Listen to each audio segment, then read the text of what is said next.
কোরআন ভালো আবু জেহেলও কসম, সারা রাত দাঁড়ে দাঁড়ে নবীর কোরআন তেলাওয়াত শুনতে, সারা রাত। সকালবেলাকে মিটিং এর মধ্যে বলতেছে এত সুন্দর কোরআনের বাণী, রাতটা কোন দিক দিয়ে গেল আমি বুঝবারই পারিনি। মানে সারা রাত কোরআন শরীফ তেলাওয়াত শুনছে, বুঝবারই পারেনি। তা আবু সুফিয়ান বলতেছে নেতা, যেই কোরআন শুনতে সারা রাত চলে গেল, কোন দিক দিয়ে যায় বোঝা যায় না, সেই কোরআন ধরলে অসুবিধা কি? মানে শুনলেই যদি এত মজা হয় তাহলে এটা ধরার দরকার আছে না নাই?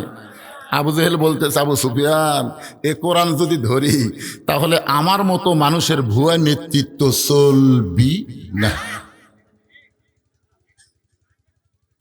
আজও বাংলাদেশে আবু জেহেলের মতন যারা ভুয়া নেতৃত্ব দিবার চায় তারাই কোরআনকে বাইপাস করে মানুষের তৈরি সমাজ ও রাষ্ট্র করতে চায়। জোরে গান কথা ঠিক কিনা কথা বলে? আল্লাহর কোরআন আসলে কি? এই কোরআন শুধু মুখে ভালো বললে হবে না, এই কোরআন বাস্তবে আমাদের বাংলার জমিনে একটা বারের জন্য হলো দেখা লাগবে। জোরে গান কথা ঠিক কিনা? আমরা এই মুহূর্তে সবাই বলবো সব দেখা হলো শেষ, আগামীতে দেখব আল্লাহর কোরআনের বাংলাদেশ। শুনবো না দেখব? শুনবেন? এই দেখা কথাটা বলেন তো, শুনলেন তো বহুদিন। আল্লামা সাইদি হুজুর 50 বছর শুনালো। আল্লাহর কোরআনটা কেমন আমরা সবাই বাংলার জমিনে দেখতে চাই। এই বাংলাদেশের মতন 96টা দেশের খলিফা হলেন হযরত ওমর। বাংলাদেশের মতন 96টা রাষ্ট্র একত্র করলে যত বড় একটা দেশ হবে তত বড় দেশের খলিফা হলেন হযরত ওমর। নিজের গালে মেম্বরে বসে নিজের গালে নিজেই চল মারতেছেন। কি ভাই? আচ্ছা, প্রধান অতিথির আগমন জনাব ডক্টর মোহাম্মদ শামীম কায়সার লিঙ্কন সাহেবের আগমন। লিল্লাহে তাকবীর। এখানে আসার পরে আমি দিব সময় মতো। আমি যে কথাটা বলতেছি আগে এটা শেষ করি। তাকে শুভেচ্ছা জানাই, আমরা মঞ্চে নিছি কারণ আমরা জানি এখন ওনারা আমাদের চাইতে অনেক ব্যস্ত। প্রতি রাতে 5, 7, 8, 10টা করে। গত রাত্রে আমি মাহফিল করছি আপনার ঢাকার গাজীপুরে। ওখানকার এক নেতা বলল, হুজুর এ পর্যন্ত 7টা পাড়ি দিয়ে আপনার মাহফিল আসলাম, এটা শেষ করে আরো 3টার যাওয়া লাগবে। এতদিন খালি আমরা বক্তারা মানুষের দুর্নাম পাচ্ছি, হুজুরা দিনে ওয়াজ করে, রাতে ওয়াজ করে, সন্ধ্যায় করে, হাই রে হুজুরকে টেকার লোভ রে। এখন খালি বক্তারা বেশি ওয়াজ করতেছে না, অতিথিরা অনেক আমাদের চাইতে 3 গুণ বেশি মাহফিলে যাচ্ছে। কথা কর না কেন ভাই যান? হ্যাঁ, এই জন্য। এই বাবা বসো। তো কি কথা বলতেছিলাম? মসজিদের মেম্বরে বসে নিজের গালে নিজে চড় মারতেছেন। ডান হাতে ডান গালে চড় মারে, বাম হাতে বাম গালে চড় মারে। এই ডান হাতে ডান গালে চড় মারে, বাম হাতে। এমন সময় ওসমান গনি এসে বলতেছে, আমির আল মুমিনিন আপনি কি পাগল হয়ে গেলেন? নিজের গালে নিজে চড় মারতেছেন। ওমর ফারুক বলে, ওসমান এই মসজিদের মেম্বরে বসে অর্ধ জাহানের দায়িত্ব পেয়ে, মসজিদের মেম্বরে বসে অর্ধ জাহানের দায়িত্ব পেয়ে আমি আমার অতীতের কথা মনে করতেছি। আপনার বলেন তো, প্রত্যেকটা মানুষের 3টা কাল আছে না নাই? একটা অতীতকাল, একটা বর্তমান কাল, একটা ভবিষ্যৎ কাল। আমরা কিন্তু অতীতকালও ভুলে যাই, ভবিষ্যতের চিন্তা নাই, বর্তমানে কি হনুরে। হাসিনা যদি ভবিষ্যতের চিন্তা করত তাহলে এইভাবে হাসিনা বলার লাগতো না। জোরে কোন কথা কর না কেন? ভবিষ্যতের চিন্তা করেনি। এখানে যারা বসে আছেন আমাদের অতীত নাই। অতীতকে একটাবার খেয়াল করেন তো। আমি অতীতে সাইকেল নেওয়াজ করছি, তারপরে মোটর সাইকেল কিনছি, জনগণ ঠেলা না দিলে চালু হচ্ছিল না। তারপর একটা ভাঙ্গা গাড়ি, তারপর আবার সাঙ্গা গাড়ি। এক সময় রাস্তায় দাঁড়িয়ে দাঁড়িয়ে টুপিওয়ালা দাড়িওয়ালা মানুষ দেখলেই বলতাম, ভাই আপনাদের গ্রামের মাহফিল হয়েছে? করছে না, হয়নি এখন, আমাকে একটু দাওয়াত দেন ভাই, আমি ওয়াজ করে ফেরি। জানান যে আপনার ওরা শুনিনি কেমনে দাওয়াত দেয়। এক সময় রাস্তায় দাঁড়িয়ে দাঁড়িয়ে আমি দাওয়াত নিতাম, আর এখন দাওয়াতের লোক গেলে আমি লুকে থেকে সিসি ক্যামেরা দেখি, ওরা চলে গেলে আমি চোরের মতন নামি। তাহলে আমার বর্তমানে কি হনু রে? আমার ভবিষ্যৎ কি?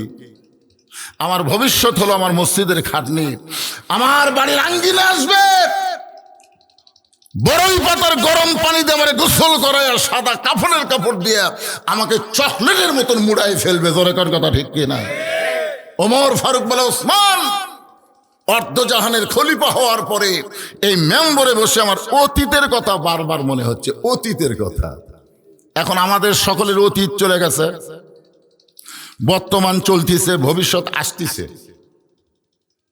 এখান থেকে আমি আবার আপনাদের সামনে ধরবো, অতীত চলে গেছে, বর্তমান চলতেছে, ভবিষ্যৎ আসতেছে। আজকের বিষয় হলো আহসানু আমালা, সুন্দর আমল। বিষয়টার নাম কি? লিয়াবলুয়াকুম আইয়ুকুম আহসানু আমালা। আমি এখানে আমার আলোচনা কিছু সময়ের জন্য বন্ধ রেখে আজকের মাহফিলের সম্মানিত প্রধান অতিথি তাকে মাইকটা দিয়ে দিলাম। তিনি তার শুভেচ্ছা বক্তব্য দেওয়ার পর ইনশাল্লাহ আবার এখান থেকে আলোচনা শুরু হবে আলহামদুলিল্লাহ। আমি বলে সকলে একটু মহব্বতে আবার একটু জিকির করেন, লা ইলাহা ইল্লাল্লাহ, লা ইলাহা। পিছনে যারা দাঁড়িয়ে আছেন আপনি একটু বসেন, বসেন, বসেন। জায়গা নাই? জায়গা আছে। বাংলাদেশে জায়গা নাই এ কথা বলার সুযোগ নাই। সবচাইতে ঘনবসতি দেশ হওয়ার পরেও 12 লক্ষ রোহিঙ্গা মুসলমানকে জায়গা কে দিছে? তাহলে জায়গা দেওয়ার অভ্যাস আমাদের আছে না নাই? তো যারা দাঁড়িয়ে আছে আরে কি রোহিঙ্গা? এরা তো আমাদেরই ভাই। ওদের জায়গা দেওয়ার জন্য একটু জিকির করে সামনের দিকে আসেন ভাইজান, একটু জিকির করেন আর সামনে আসেন, আল্লাহর হস্তে আসেন, আল্লাহর হস্তে, বক্তার হস্তে না, আল্লাহর হস্তে সামনের দিকে আসেন আর জিকির করেন, লা ইলাহা ইল্লাল্লাহ, লা ইলাহা ইল্লাল্লাহ, লা ইলাহা ইল্লাল্লাহ মুহাম্মাদুর রাসূলুল্লাহ সাল্লাল্লাহু আলাইহি ওয়াসাল্লাম। আমি বলতেছিলাম অতীত তো চলেই গেছে, বর্তমান আর ভবিষ্যৎ। আমাদের ভবিষ্যৎ কি? আমাদের বর্তমান যেভাবে আমরা চলতেছি, আমাদের ভবিষ্যতের কি অবস্থা হবে? আল্লাহ ভবিষ্যৎ সম্পর্কে বললেন, ইয়া আইয়ুহাল্লাযীনা আমানুত্তাকুল্লাহা হাক্কা তুকাতিহি ওয়া লা তামুতুন্না ইল্লা ওয়া আনতুম মুসলিমুন।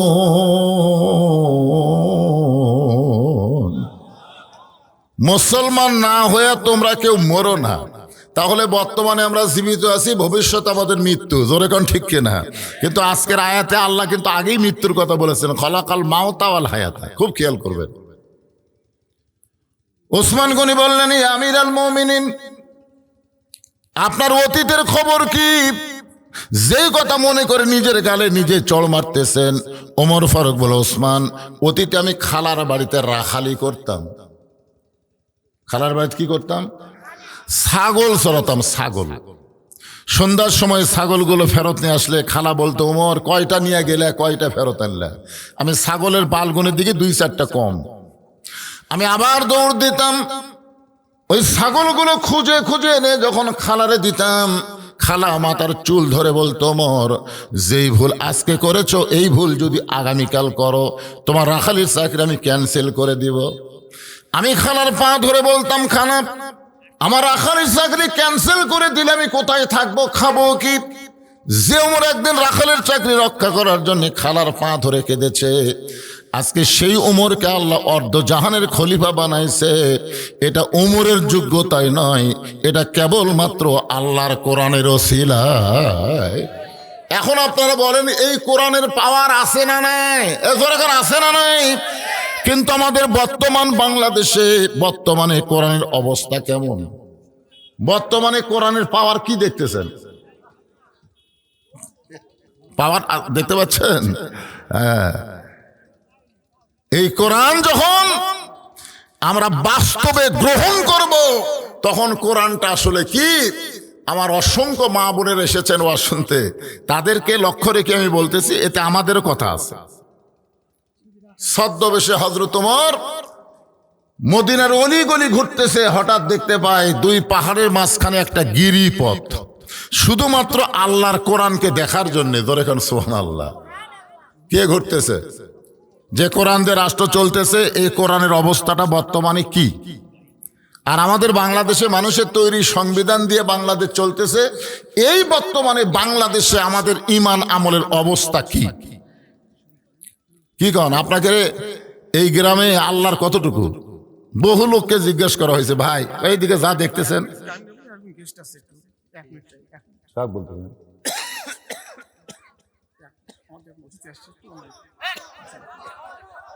এই প্রধান অতিথির পরে অতিথি আছে।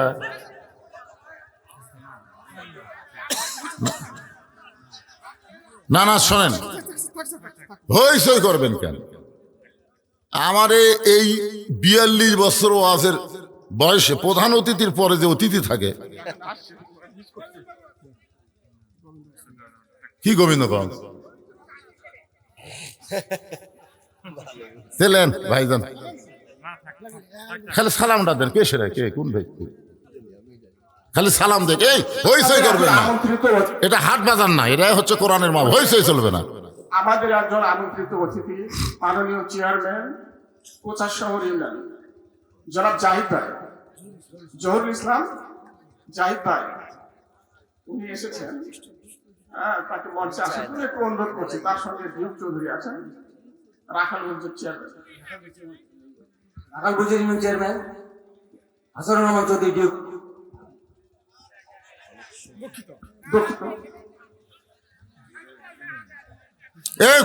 এখানে কি অসুবিধা হলো?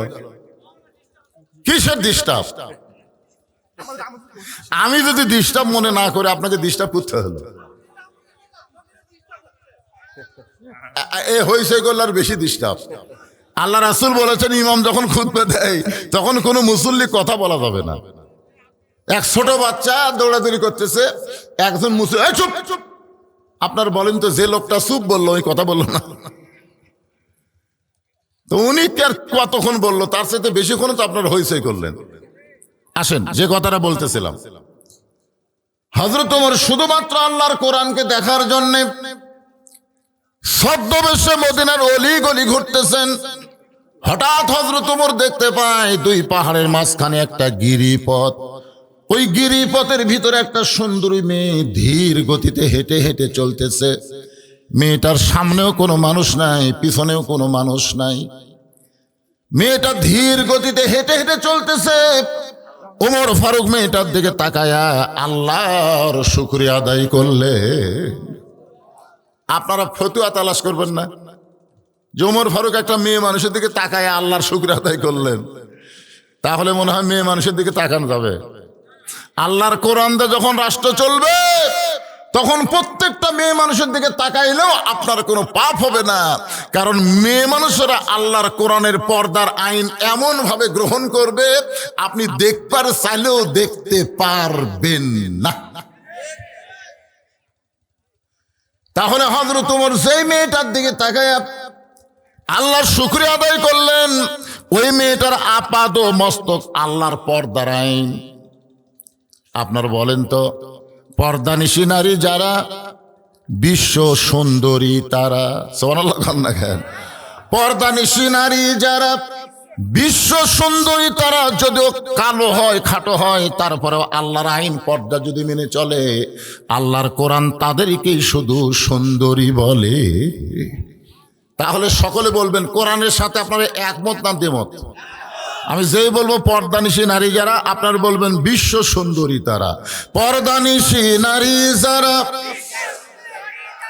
আর যেই বলবো বেপর্দা নারী যারা, আপনারা বলবেন বিশ্ব বেহায়া তারা। বেপর্দা নারী যারা, আমার মা বোনেরা যারা পর্দার অন্তরালে বসে বসে ওয়াজ শুনতেছেন, শুধু ওয়াজ শোনার সময় পর্দা মানলে হবে না, বাস্তব জীবনে পর্দার ভিতরে থাকতে হবে। এই হুকুম কার? ওমর ফারুক মেয়েটার নিকটে গিয়ে বললেন, মা, এই নির্জন পথে তুমি একা একা চলতেছ, তোমার সামনেও কোনো মানুষ নাই, পিছনেও কোনো মানুষ নাই, তোমার অন্তরে কি কোনো ভয় ডর লাগতেছে না? মেয়েটা বলে, পথিক, তুমি কি হযরত ওমরকে চিনো? সোনালো বলেন, মেয়েটা হযরত ওমরকেই বলতেছে, পথিক, তুমি কি হযরত ওমরকে চিনো? যদি হযরত ওমরকে চিনতা তাহলে এরকম বেসাইজা কথা বলতা না। আল্লাহর কোরআন দিয়ে যখন রাষ্ট্র চলবে, পৃথিবীর এক প্রান্ত থেকে আর এক প্রান্তে একটা মহিলা যাবে, ওই মহিলার কলিজায় কেবলমাত্র আল্লাহ ছাড়া অন্য কারো ভয় থাকবে না। তাহলে মসজিদে ৩,০০০ টাকার জুতা নিয়ে গেলে মসজিদ ঢোকার সময় কার ভয়? জোরে বলেন, কার ভয়? আপনি শহরের মধ্যে একটা বাসা করবেন, ভিত দিবার পারতেছেন না, কার ভয়ে? সাদাবাদের ভয়ে। আমি রাত্রেবেলা যখন ওয়াজ করে বাড়ি যাব, তেলতেলা রাস্তা দিয়ে যাবার পারতেছি না, ভাঙ্গা রাস্তা দিয়ে যাচ্ছি, কার ভয়ে? জোরে বলেন, কার ভয়? এখন চিন্তা করেন, এই সমস্ত ভয় মুসলমানের করার তো জায়েজ নয়। আল্লাহ বলতেছেন, আত্তাকুল্লাহ, ভয় করতে হবে একমাত্র কার? শুধু ভয় করলে হবে না, হাক্কা তুকাতিহি, যথাযথ ভয় করা লাগবে। ওমর ফারুক বললেন, মা, তোমার কথা শুনে আমি বড় খুশি হয়ে গেলাম, কিন্তু তুমি যে ধীর গতিতে চলতেছো, তোমার চলা দিকে মনে হচ্ছে তুমি একজন দুঃখী নারী। তুমি একজন দুঃখী নারী, এভাবে ধীর গতিতে কেন চলতেছো? মেয়েটা বলে, পথিক, সত্যি আমি একজন দুঃখী নারী। আজকে 6 দিন হলে হযরত ওমরকে আমি খুঁজে বেড়াই। আমি আসলে একজন দুঃখী নারী, আজকে 6 দিন হলে হযরত ওমরকে আমি খুঁজে বেড়াই। ওমর ফারুক বললেন, মা, তুমি কি পাগলি টাগলি নাকি? উমরকে যদি পাওয়ার চাও তাহলে সংসদ ভবনে যাও, গণভবনে যাও, রাষ্ট্রীয় ভবনে যাও। উমর হচ্ছে অর্ধজাহানের খলিফা, সেই উমরকে তুমি 2 পাহাড়ের মাঝখানে খুঁজতেছো, উমর কি উঠ দুম্বা? মেয়েটা বলে, পথিক, তুমি জানো না, আল্লাহর কোরআন দিয়ে যখন রাষ্ট্র চলবে তখন নেতা খোঁজা লাগবে না, নেতারাই দুঃখী মানুষকে খুঁজে বেড়াবে। ধরে কোন কথা ঠিক কি না? আপনি জানেন হযরত উমর যখন সাহাবী ছিল তখন কত গরম ছিল? রাস্তা দিয়ে গেলে শয়তান ভয়ে কয়দিন যায়নি? জোরে কোন কয়দিন?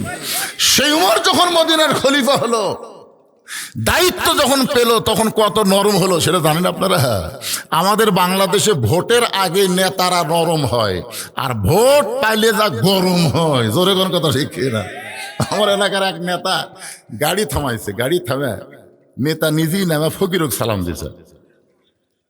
ফকির খালি চারিদিকে তাকায়, বলে, কাক সালাম দিলে বাবা? কাক দিলে? হ্যাঁ, আপনাকে দিলাম চাচা। বলে, আমি ভিক্ষা করে খাই। বলে, ভোটের আগে আপনিও যা, আমিও তাই। এই রে নেতার চরিত্র রে। কিন্তু হযরত ওমর দায়িত্ব পাওয়ার আগে খুবই গরম ছিলেন, কিন্তু যেই দায়িত্ব পাইছে কেমন নরম। সামান্য একটা কাহিনী কব। জুমার দিনে হযরত ওমর খুতবা দিচ্ছেন, জুমার দিনে মাঝখান থেকে একজন সাহাবী দাঁড়িয়ে বলতেছে, আমির আল মুমিনিন, আপনার খুতবা আমরা শুনবো না। খুতবা মানে কি? আমার লিঙ্কন ভাই যেটা দিলে এটাই খুতবা, মানে বক্তব্য। আপনার বক্তব্য আমরা শুনবো না। কি যদি মানুষের আইন চলতো তাহলে যে লোকটা বলছে শুনবো না, চামচার পিঠে মারতো। ধরে কোন কথা ঠিক কিনা? কিন্তু আইন চলতেছে কার? ওমর ফারুকের চোখ দিয়ে দর দর করে পানি পড়তেছে। ওমর ফারুক বললেন, ভাইজান, আমার খুতবা না শোনার পিছনে অপরাধ কি? বলে, আপনার অপরাধ হলো আমাদেরকে খাটো পাঞ্জাবি দিয়ে আপনি লম্বা জুব্বা পরে খুতবা দিচ্ছেন। আমাদেরকে বাইতুল মাল থেকে খাটো পাঞ্জাবি দিবেন, আর আপনি লম্বা জুব্বা পরে খুতবা দিচ্ছেন। এই জুব্বা কোথায় পাইলেন? যতক্ষণ না বলবেন ততক্ষণ আপনার খুতবা আমরা শুনবো না। এমন সময় আব্দুল্লাহ ইবনে ওমর ফারুকের ছেলে 30 পারা কোরআনের হাফেজ, সুবহানাল্লাহ কোন। আজকে লিঙ্কন ভাইয়ের কোরআনের আয়াত শুনলে, হাদিস শুনলে অনেকেই জায়ার কয়, নেতা কত সুন্দর কোরআন হাদিস কইল। কিন্তু প্রত্যেকটা নেতাদেরকে মুসলমান যদি হয় তাহলে আল্লাহর কোরআন নবীর হাদিস আগে শিক্ষা করা লাগবে। জোরে কোন কথা ঠিক কি না? খায়রুকুম মান তাআল্লামাল কোরআন ওয়া আল্লামা। ওই ব্যক্তির চাইতে দামি সম্মানে কোনো ব্যক্তি নাই যে ব্যক্তি আল্লাহর কোরআন শিখেছে এবং অপরকে কোরআনের শিক্ষা দেয়। আব্দুল্লাহ ইবনে ওমর অর্ধ জাহানের খলিফার বেটার যোগ্যতা হচ্ছে 30 পারা কোরআনের হাফেজ, 6 লক্ষ হাদিসের হাফেজ। আজকে যদি প্রত্যেকটা নেতার বেটা হাফেজ হতো, বাংলাদেশের প্রাইমারি ভিক্ষা করা চলান লাগতো, হাফিজি মাদ্রাসা সরকারি অনুদান পেত। জোরে কথা কর না কেন? কারণ মাদ্রাসাত কে পড়ে? নেতার বেটারা পড়ে, নেতার বেটা পড়ে, এমপির বেটা পড়ে, মন্ত্রীর বেটা পড়ে। কিন্তু একটা কোরআনে মাদ্রাসাত কোনো নেতার বেটা নাই, সব কয়টা গরিবের সওয়াল ইতিম। সরকার তো তাকায় না, মাঝে মধ্যে নেতা যায় কিছু দেয়। গতকাল ডেকানো ঢাকায় একটা মাহফিল করলাম, নেতা 50 জন লোক লিয়াচ্ছে, 50 জন লোক লিয়াচ্ছে, খাইয়া এক খামের মধ্যে টাকা দিছে। মাদ্রাসার হুজুর সেই খান্দন, হুজুর খান্দেন কেন? হুজুর 5,000 টাকা দিতে, হুজুর 50 জন খাইয়া 5,000 দিছে। জনগণ বুঝলো, নেতা খুব দয়া করলো, নেতা দয়া করলো। ওর ভিতরে যদি আল্লাহর কোরআনের আলো থাকতো তাহলে ওই এতিম মাদ্রাসা এরকম ধ্বংস করতো না। কথা কন না কেন? কথা কন না কেন? একটু মনোযোগ দিয়ে শুনবেন। আব্দুল্লাহ ইবনে ওমর চোখের পানি বের করে বলতেছে, রে নবীর সাহাবীরা, আমার বাবার জুব্বা লম্বা দেখে তোমরা খুতবা বন্ধ করে দিলে, কিন্তু আমার দিকে তাকায় দেখো, আমার পরনে নতুন কোনো কাপড় নাই। ওসমান গনি বলে, আব্দুল্লাহ, আজকে জুমার দিনে সবাই নতুন কাপড় পরেছে, তুমি পুরাতন কাপড় পরলা কেন? আব্দুল্লাহ বলতেছে, আমি যদি আজকে নতুন জামা পরতাম তাহলে আমার বাবার জুব্বা লম্বা হতো না। দুনিয়ার সবাই যখন ঘুমায় থাকে, আমার বাবা তখন ঘুমায় না। আমার বাবা যেদিন থেকে মদিনার খলিফার দায়িত্ব পাইছে, সেদিন আমার বাবার চাইতে নরম কোনো মানুষ আর দুনিয়াতে নাই। সুবহানাল্লাহ কন না কেন? গভীর রাত্রে হযরত তোমার ভাই যাবেন, অসুবিধা নেই। এই চেয়ারে একজন এসে বসেন ভাই, এখান থেকে আবার আর একটা যাবে, আর একটা যাবে, না গেলেই আবার বেজার হবে, বুঝলেন না? বেকায়দা। তো এই চেয়ারে একজন বসেন। ও, আপনি তো বসে আছিলেন, মাশাআল্লাহ। কি বলতেছে মনে আছে আপনাদের? ওই মেয়েটার কিন্তু কাছে হযরত তোমার খাড়া হয়ে আছে, মনে আছে? সেটা ভুলে যান, যায় না। আজকের আলোচনা হচ্ছে আহসান ও আমালা, সুন্দর আমল, লিয়াবলুয়াকুম, সুন্দর আমলের পরীক্ষা হবে। আমার লিঙ্কন ভাই যেটা বললো, আমি তো কলজা ভরে গেল। আমরা বক্তারাই অত বলবার পারি না, তার চাইতে বেশি বলে দিচ্ছে। সুবহানাল্লাহ খান না কেন? আমার ভাই নুতফা থেকে মধ্যা থেকে সূরা 3-এর আল্লাহ তাআলা এই আহসান বলতে গিয়ে 4টা শপথ করছে। অতীন, ওয়াজাইতুন, ওয়াতুরি সিনিন, ওয়াহাজাল বালাদিল আমিন। এরপরে বলতেছেন, লাকাদ খলাকনাল ইনসানা ফি আহসানি তাকওয়িম। আল্লাহু আকবার। আমার লিঙ্কন ভাইয়ের জন্য দোয়া করার দরকার আছে না নাই? বাংলাদেশে এইরকম নেতাই তো আমরা চাই। কি কোন ভাইজান? কোরআনের মাহফিলে এসে একটা ভোটের কথা উনি বলছেন যে আমি নির্বাচনে দাঁড়াচ্ছি, আমাকে একটা ভোট দেন, এই কথা বলছেন। উনি আমার ওয়াজ থেকে, ওখান থেকে উনি ব্যাখ্যা করে আপনাদের শোনালেন, আপনারা হইচই করেন। বক্তার কি অসুবিধা? বক্তার ওয়াজ করে টাকা গুনে লে যায় রে পাগলা, আর নেতারা এসে টাকা দিয়া কথা কয়। নেতাকে কথা শুনবেন না?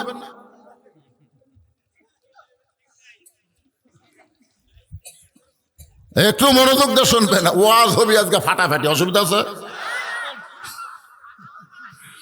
কেবল 11:30 বাজতেছে, অসুবিধা কি? 12টা পর্যন্ত ওয়াজ হবে, সমস্যা আছে?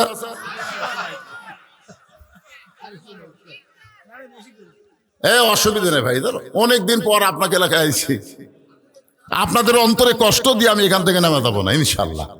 তবে ততক্ষণ পর্যন্ত আজ আমরা শুনবো, যে ওয়াজ শুনলে আবার ফজরের সময় চেতন পাবো না, এটা শুনবো না। মোটামুটি একটা সাইজ মতো কথা হবে ইনশাল্লাহ। কি বলতেছিলাম একটু মনোযোগ দেন। আব্দুল্লাহ ইবনে ওমর বলতেছে, আমার বাবা যেদিন থেকে মদিনার খলিফার দায়িত্ব পাইছে, সেদিন থেকে আমার বাবার মতো নরম কোনো মানুষ আমি দ্বিতীয়টা দেখি নাই। অথচ আগে ছিল গরম, দায়িত্ব পাওয়ার পরে কি গভীর রাত্রে হযরত ওমর চোরের মতন ঘুরতেছে।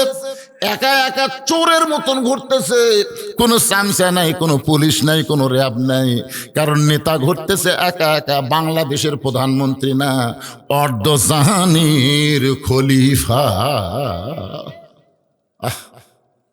তাবু তাবু তাবুর বাহিরে একটা পুরুষ মানুষ অস্থির হয়ে উত্তরে যাচ্ছে, দক্ষিণে যাচ্ছে। ওমর ফারুক চিন্তায় পড়ে গেল যে একটা পুরুষ মানুষ যদি অস্থির হয় তো সমাজ তো রসাতলে যাবে।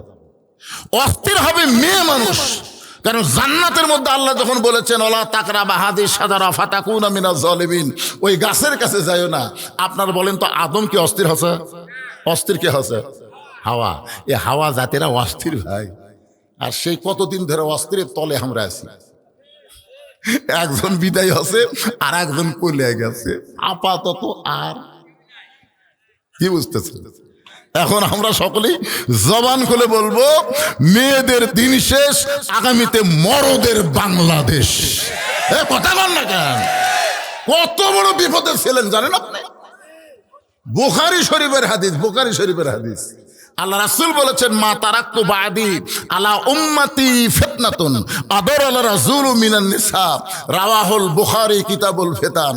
আল্লাহ নবী বলেছেন আমার পরে আমার উম্মতের জন্য সবচাইতে বড় বিপদ হলো পুরুষ মানুষের জন্য নারী প্রধানমন্ত্রী হওয়া। এটা আমার কথা না রে। এই জন্য আমরা বলবো একজন বিদায় হচ্ছে, একজন পলে আছে। আপাতত আর কোন মেয়ে মানুষের তল থামা করে থাকা লাগবে। আল্লাহ কোরআনে বলেছেন আর রিজালু কাওয়ামুনা আলা নিসা, পুরুষ থাকবে উপরে, নারী থাকবে নিচে। তাহলে অস্থির হচ্ছে হাওয়া। আদম কিন্তু গন্ধম গাছের কাছে যায় নাই। ওমর ফারুক চিন্তায় পড়ে গেল, একটা পুরুষ মানুষ অস্থির হয়ে গভীর রাত্রে উত্তরে যায়, দক্ষিণে যায়, এই পুরুষকে স্থির করার দোয়া হচ্ছে সালাম দেওয়া। ধরে কোন কি দেওয়া? পৃথিবীর মধ্যে আমাদের জন্য আল্লাহর সবচাইতে বড় নিয়ামত দোয়া হচ্ছে সালাম। জোরে কোন কি? আপনারা যখন কবরে যান, আচ্ছা কবরে যায় কি আগে দোয়া পড়েন নাকি সালাম দেন? তাহলে যতই দোয়া থাক আপনাকে বুঝাই দিল সালামের চাইতে বড় দোয়া নেই। ওমর ফারুক অস্থির লোকটাকে স্থির করার জন্য সালাম দিলেন, আসসালামু আলাইকুম ইয়া আব্দুল্লাহ। লোকটা সালামের উত্তর দেয় না। ওমর ফারুক আবার সালাম দিলেন, আসসালামু আলাইকুম ইয়া আখি। লোকটা সালামের উত্তর দেয় না। ওমর ফারুক আবার যখন সালাম দিবার চাচ্ছেন, কেবল আস কছে, আস আস, সালামও কবারই পারেনি। লোকটা বলে মিয়া মিয়া, বারবার কানে সালাম দেশ কেন মিয়া? দেখছেন কাকে কাকে? উমর ফারুক রে, অর্ধ জাহানের খলিফা, একটা অস্থির লোক বলতেছে বারবার খালি সালাম দেশ কেন মিয়া? তুই জানিস হযরত উমর যখন আল্লাহর কোরআন দিয়ে রাষ্ট্র চালায় তখন দিনও যা রাতও তাই। জোরে করে সুবহানাল্লাহ। এই লোকটা কার সামনে বলতেছে? উমরের সামনেই বলতে যে হযরত উমর যখন আল্লাহর কোরআন দিয়ে রাষ্ট্র চালায় তখন দিনও যা রাতও তাই। আমি আমার গর্ভবতী বউকে নিয়ে অমুক জায়গা থেকে অমুক এলাকায় যাওয়ার নিয়তে বের হয়েছি, কিন্তু এই জায়গাতে এসে আমার বউয়ের যা প্রসব বেদনা শুরু হলো, প্রসব ব্যথায় আমার বউটা যখন কাতর, আমি তখন তাবু টাঙ্গে আমার বউকে তাবুর মধ্যে রাইখে আমি বাহিরে অস্থির হয়ে ঘুরতেছি, আর তুমি খালি সমানে সালাম দাও। তুমি জানো আমার ভিতরে কি আগুন জ্বলতেছে? এই ভিতরে আগুন তোমার সালাম দিয়ে লিখবি না তো। ওমর ফারুক লোকটাকে এক টানে বুকের মধ্যে নিয়ে কপালে একটা চুমু দিয়ে বলতে দে, ভাই তুমি কোনো টেনশন করো না, কোনো চিন্তা করো না, আমার বাড়িতে ভালো একটা ধাত্রী আছে। সুবহানাল্লাহ। আমাকে রে মেম্বার মার্কার নেতা হলে অক্সাপাত লাগতি মারতো। ধরে করেছি। আর অর্ধ জাহানের খলিফা হযরত ওমর লোকটাকে বুকের মধ্যে নিয়ে কপালে চুমু দিয়ে বললেন, ভাইজান কোনো টেনশন করেন না, চিন্তা করেন না, ইন্নাল্লাহা মা'আস সাবিরিন, ধৈর্য ধারণ করেন, আপনার সঙ্গে আল্লাহ থাকবে, আমার বাড়িতে ভালো একটা ধাত্রী আছে। হযরত ওমর এক দৌড়, অর্ধ জাহানের খলিফা হযরত ওমর এক দৌড়ে বাড়ির দরজায় আব্দুল্লাহর মা বলে যখন ডাক দিছে, সঙ্গে সঙ্গে দরজা খুলে গেছে। যেই বলছে আব্দুল্লাহর মা, দরজা খুলে গেছে। উমর হোক চমকে, কে গো, কি খবর? আমি না হয় পাগল হয়ে মানুষের দুঃখ কষ্ট নিজের চোখে দেখবার যাই, তুমি দরজার ডাক দেওয়া মাত্র খুলে দিলে। বউ বলতেছে, ধরা খাসি রে, ওমর ফারুক বলে কি ধরা খাচ্ছ? বলে আপনি যেদিন থেকে মানুষের দুঃখ কষ্ট নিজের চোখে দেখার জন্য ঘুম জাগেন, আমিও সেদিন থেকে এই দরজার দাঁড়িয়ে দাঁড়িয়ে আপনার নিরাপত্তার জন্য দোয়া করি। এখান থেকে প্রমাণ হলো খালি নেতা ভালো হলে হবে না, নেতার বউ ভালো হওয়া লাগবে।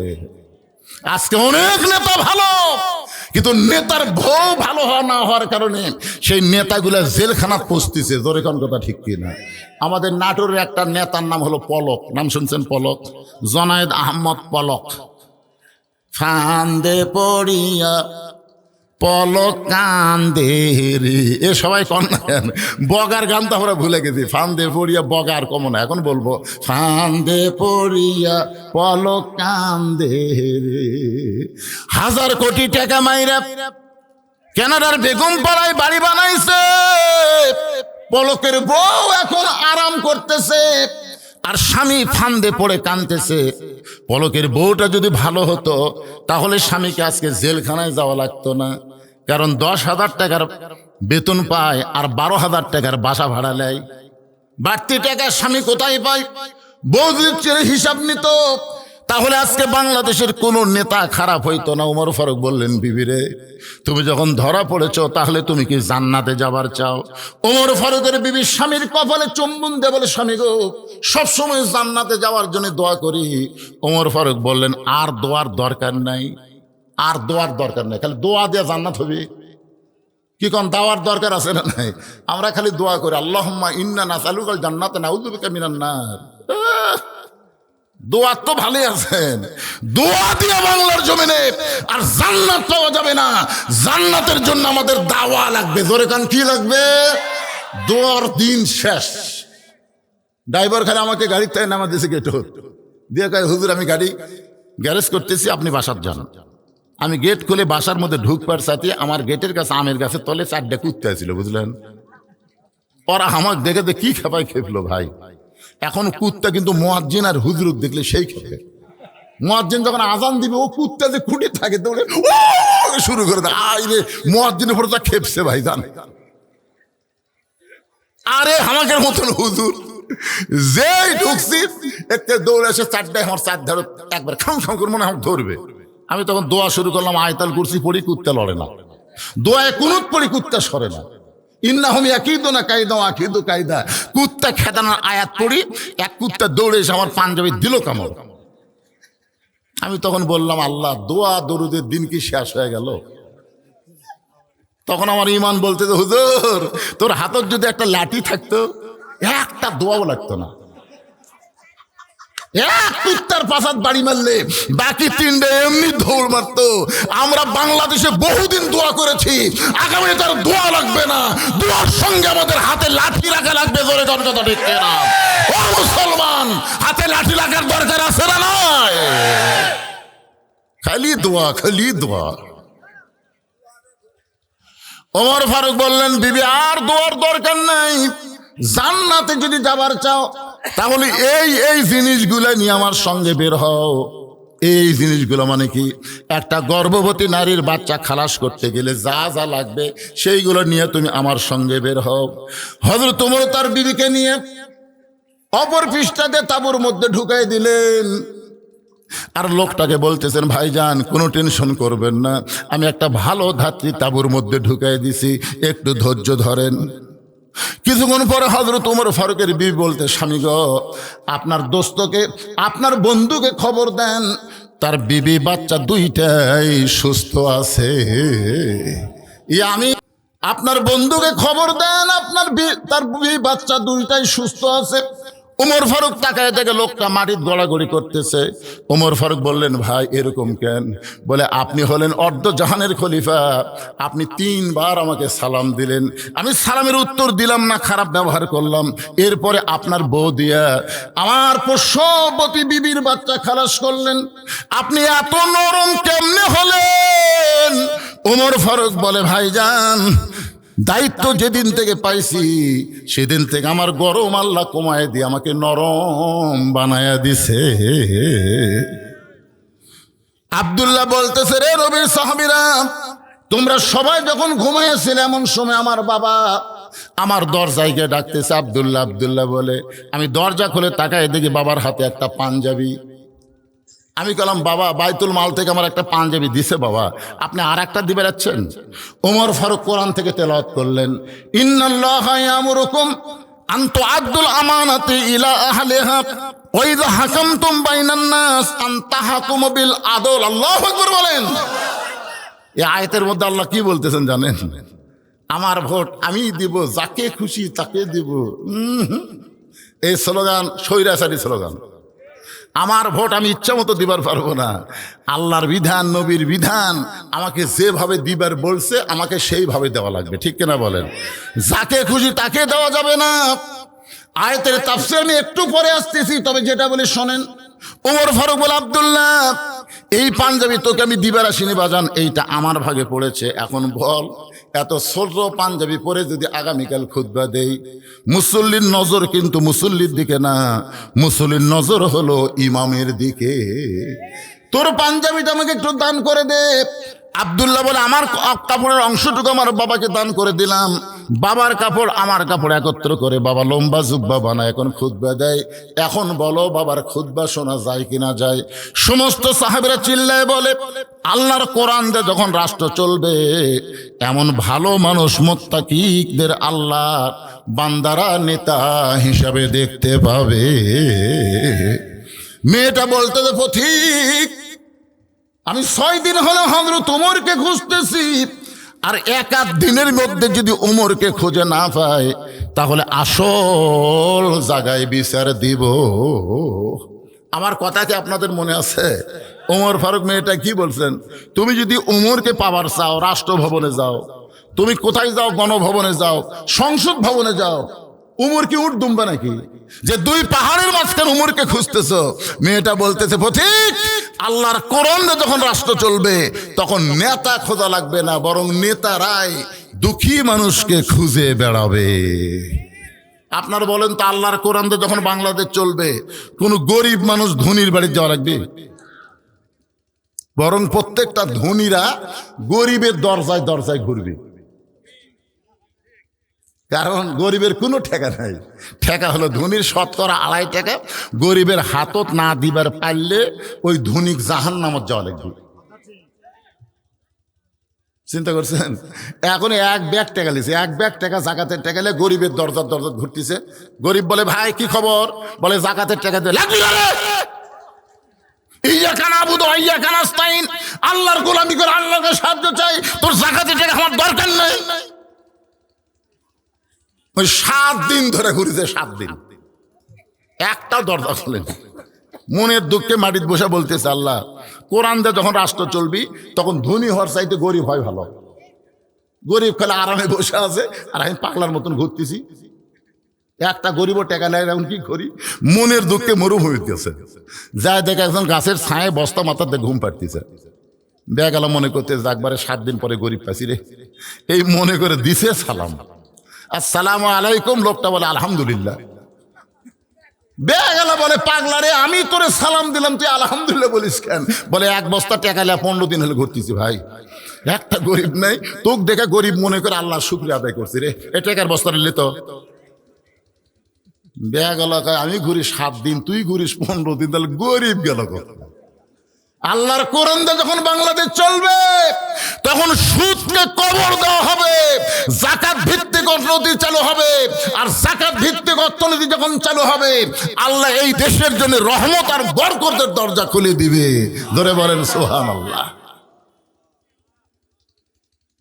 মেয়েটা বলতেছে, 6 দিনে হলো হযরত ওমরকে খুঁজতেছি, আর 1 দিনের মধ্যে যদি খুঁজে না পাই তাহলে আসল জায়গায় বিচার দিব। আপনারা বলেন তো, আসল জায়গা কোনটা?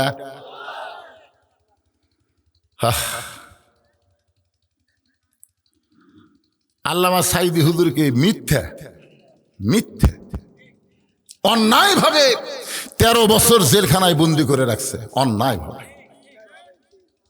আমরা সমস্ত বক্তারা তার জন্য দোয়া করলাম। দোয়ার কারণে হুজুর কিন্তু জেলখানার মধ্যেই সুস্থ। অথচ ভারতের ইশারায় তাকে জেলখানা থেকে বের করলো। অসুস্থর বাহানা করে হাসপাতালে নিয়ে যাচ্ছে। উনি যখন গাড়িতে চড়তেছিলেন, গাড়ি থেকে নামতেছিলেন, ওই সময় ওনার একটা হাসি আপনারা দেখছেন।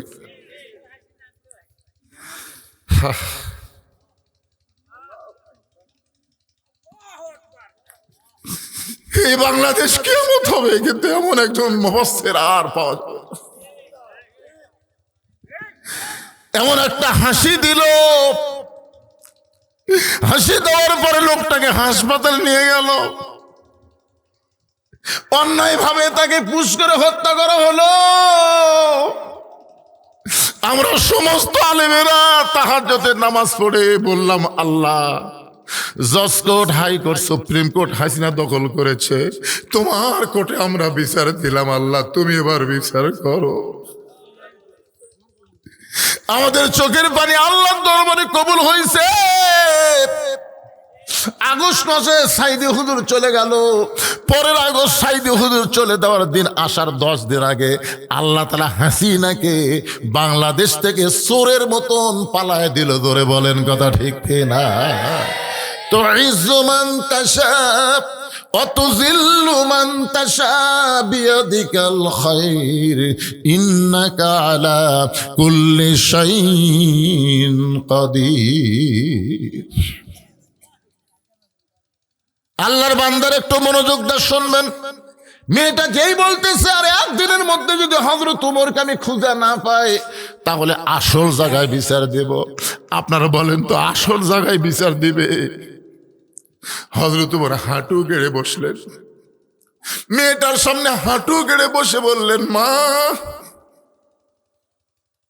ওই আসল জায়গায় তুমি বিচার দিও না মা। তুমি যে ওমরকে 6 দিন হলে খুঁজতেছো, আমি হইলাম সেই ওমর। চিন্তা করে দেখেন, আল্লাহর কোরআনে যখন রাষ্ট্র চলবে তখন নেতারা কেমন মুত্তাকি হবে। একটা মেয়ের সামনে হাঁটু গেড়ে বসে বলতেছে, মা, আসল জায়গায় বিচার দিও না মা, আমি বড় ভয় করি মা, আল্লাহর সামনে আসামি হতে আমি বড় ভয় করি। কেমন ভয় ভিতরে ছিলেন। গভীর রাত্রে হযরত ওমর ঘুরতেছেন, হঠাৎ দেখতে পাই তাঁবুর মধ্যে কি যেন হচ্ছে। 2টা বাচ্চা খালি মা মা বলে কাঁদতেছে। মা গো, আর পারি না মা, ক্ষুধার জ্বালায় আর সহ্য করতে পারি না মা, খাবার দাও। মা বলতেছে, বাবা একটু ধৈর্য ধরো, গোস্ত সিদ্ধ হলেই তোমাদের খাবার দিব, গোস্ত সিদ্ধ হলেই খাবার দিব। ওমর ফারুক চিন্তায় পড়ে গেলেন। দুম্বার গোস্ত হলে বড় জোর 8 ঘন্টা লাগবে, ওটের গোস্ত হলে 1 ঘন্টা লাগবে।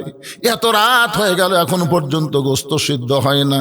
এই মায়ের অন্তরে কি সন্তানের দয়া মায়া নাই? ওমর ফারুক আর দূরে থাকতে পারলেন না, তাঁবুর নিকটে গিয়ে বললেন, মা, তোমার 2টা সন্তান ক্ষুধার জ্বালায় কান্দে, আর এখন পর্যন্ত তোমার গোস্ত সিদ্ধ হয় না। মেয়েটা বলে, পথিক, আমার বাড়ি হলো ইয়ামিন দেশে। আমি শুনতে পাইলাম হযরত ওমর অত্যন্ত ভালো মানুষ। আমি গতকাল বিকাল বেলায় আমার 2টি এতিম বাচ্চাকে নিয়ে ওমরের দরবারে যাওয়ার চাইছিলাম, কিন্তু এত পুরুষ মানুষের ভিড়, আমি একটা মহিলা হয়ে আমার এতিম বাচ্চাকে নিয়ে যেতে পারলাম না। আমি আজকে রাত্রেবেলা আমার 2টা বাচ্চাকে নিয়ে কোনো এক জায়গায় থাকার পর আগামীকাল সকালবেলা ওমরের দরবারে যাব। এই নিয়তে তাঁবু টাঙ্গায় আমার 2 বাচ্চাকে বুকের মধ্যে নিয়ে আমি ঘুমাবার চাই। কিন্তু পথিক রে, আমার 2টা বাচ্চার এত খিদা লাগছে, এরা 2জন করে মা মা বলে খাবার চায়, আমি এখন কি করব? আমি পাতিলের মধ্যে পানি আর পাথর দিয়ে নিচে আগুন জ্বালায় বলতেছে, বাবা, গোস্ত সিদ্ধ হলেই তোমাদের খাবার দেব, গোস্ত সিদ্ধ হলেই তোমাদের খাবার দেব। আমি মনে করেছিলাম আমার বাচ্চা 2টা সান্ত্বনার বাণী শুনতে শুনতে ঘুমায় যাবে, কিন্তু এদের পেটে এত খিদা লাগছে, এদের চোখে ঘুম ধরতেছে না।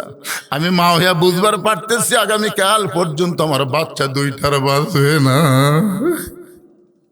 যেই কইছে আমার বাচ্চা 2টা বাঁচবে না, ওমর ফারুক বললেন, মা, তুমি আর পানি আর পাথর সিদ্ধ না করে তুমি তোমার 2টা বাচ্চাকে বুকের মধ্যে নাও মা, তুমি একটু ধৈর্য ধরো। এক দৌড়ে বাইতুল মালের দরজায় গেলেন। আসলাম, দরজা খুলে দে। দরজা খুলে দে, সবচাইতে খাবার বড় বস্তা আমার মাথায় উঠে দে। আসলাম মাথায় উঠে দে। আসলাম বলে আমির আল মুমিনিন, আপনি এত চোখের পানি ফেলে কাঁদতেছেন, বস্তা কোথায় নেওয়া লাগবে আমারে বলেন, আমি পৌঁছে দিব। ওমর ফারুক বলে আসলাম রে, একজনের পাপের বোঝা আর একজন মাথায় নেয় না, দে আমার মাথায় উঠে দে। ওয়াউলিল আমরি মিনকুমকে মানতে গিয়ে আসলাম যখন খাবার বস্তা মাথায় তুলে দেয়, ওমর ফারুক বস্তা মাথায় নিয়ে এত জোরে দৌড়াই, পিছন থেকে আসলাম বলে আমির আল মুমিনিন, এই বস্তা নিয়ে দৌড়াতে গিয়ে আপনি পড়ে যে আপনার কষ্ট হবে, আপনি কি বোঝেন না? ওমর ফারুক বলে আসলাম রে, সময় মতো যদি বুঝবার না পারি তাহলে জাহান্নামের আগুন উমরকে পুড়ে ফেলবে। এক দৌড়ে তাবুর নিকটে গিয়ে বললেন, মা তোমার দুইটা সন্তান কি জীবিত আছে মা? মেয়েটা বলতেছে এখনো জীবিত আছে। ওমর ফারুক বললেন তাহলে রুটি আর হালুয়া তৈরি করো মা।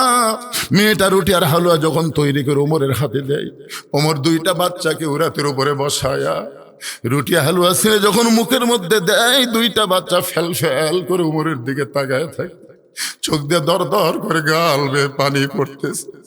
দুইটা বাচ্চা চোখের পানি মুছে দিয়ে বলে, কে গো তুমি? এই গভীর রাত্রে বাবার দরদ দিয়া আমাদেরকে রুটি হালুয়া খাও, তুমি কেন কাঁদতেছো? তুমি কেন কাঁদতেছো?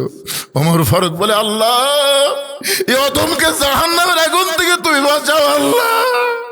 মেয়েটা বলতে যে পথিক রে, ভালো মানুষের গল্প শুনেছি কিন্তু মানুষ এমন ভালো হয় কোনোদিন কল্পনা করি নাই। আল্লাহ যদি উমরকে মদিনার খলিফা না বানায়, তোমার যদি মদিনার খলিফা বানাইতো, এই মদিনা যেন দুনিয়াতে আল্লাহর জান্নাত হয়ে যেত। ওমর ফারুক হাঁটু কেড়ে বসে বললেন, মা তুমি আজকে 6 দিন হলে কি দুঃখ নিয়ে ওমরকে খুঁজতেছো? তুমি যে ওমরকে খুঁজতেছো আমি হলাম সেই ওমর মা, আমি হইলাম সেই ওমর। মেয়েটা বলতেছে, ইয়া আমির আল মুমিনিন, আপনি যদি সেই ওমর হন তাহলে চোরের মতন একা একা কেন ঘুরতেছেন? আপনার কি কোনো চামচা নাই? আপনার কি কোনো কথা কয় না? বাংলাদেশের মতন 96টা দেশের খলিফা একা একা ঘুরতেছেন, আপনার কি কোনো চামচা নাই? আপনার কি কোনো বডিগার্ড নাই? বিদেশ থেকে একটা নেতা বাংলাদেশে আসতেছে, তাকে বিমানবন্দরে হাজার হাজার নিরাপত্তা কর্মী, পুলিশ, আর্মি পহরা দিয়ে লেওয়া লাগছে। কথা কন দেখে। আর অর্ধজাহানের খলিফা একা একা ঘুরতেছেন, আপনার কি কোনো চামচা নাই, বডিগার্ড নাই, র্যাব নাই, পুলিশ নাই? সঙ্গে সঙ্গে ওমর ফারুক আল্লাহর কোরআন থেকে তেলাওয়াত করলেন, ইন্নামাল মুমিনুনা আল্লাযীনা ইযা যুকিরাল্লাহু ওয়াজিলাত কুলুবুহুম ওয়া ইযা তুলিয়াত আলাইহিম আয়াতুহু জাদাতুহুম ঈমানাও ওয়া আলা রাব্বিহিম ইয়াতাওয়াক্কালুন। ভাইজান, আমি আমার সামনে কোরআন শরীফ আছে, যে আয়াতে কারিমে তেলাওয়াত করছি, তাফসীর আমি করব। এখন রাত বাজতেছে 12টা, না বাজুক, আমি তো ওয়াদা দিছি করবই, কিন্তু এই কমিটির লোকেদের মধ্যে একটু বুঝতেছেন না? এসো এসো, আগে তোমরা কথা কও। এই কমিটির লোকের ভিতরে চিন্তা হচ্ছে, হুজুর আমরা মসজিদের উন্নতি গল্পে মাহফিল করতেছি, হুজুর যে ওয়াজ ধরল রে, এই জন্য এদের এই ধকধকি বন্ধ করার জন্য 5টা মিনিট ভাই, 5টা মিনিট। এই ভাই উঠলেন কে ভাই রে? না, যদি কেউ চায়, আপনারা বলেন বিশাল ধানের ঠিপ দেখে আপনি মনে করলেন সবই ধান, বিশাল ধানের ঠিপ দেখে আপনি যদি মনে করেন সবই ধান, সব ধান না পাগলা, বড় একটা ফ্যান নিয়ে এসে বাতাস দিলে দেখবি ধান একটাও লড়বি না, চিটা পাতান খালি উড়ে উড়ে। মসজিদ কার ঘর? আর সেই ঘরের উন্নতি করবে মাহফিল। এখন যদি আপনাদের কাছে ব্যাগ দেওয়া হয়, রুমাল দেওয়া হয়, আর আপনার যদি উঠে যান, তা আপনারা তো চিটা পাতান। কারা কারা চিটা পাতান?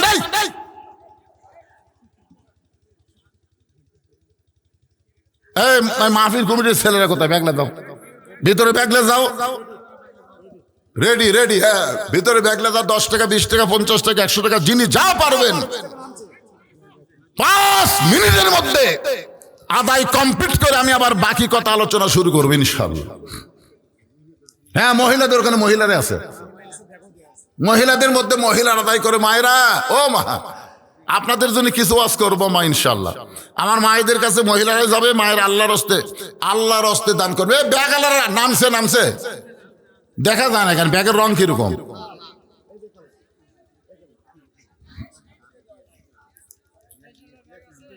ব্যাগ না নামো, আর সবাই পকেটে হাত দেন।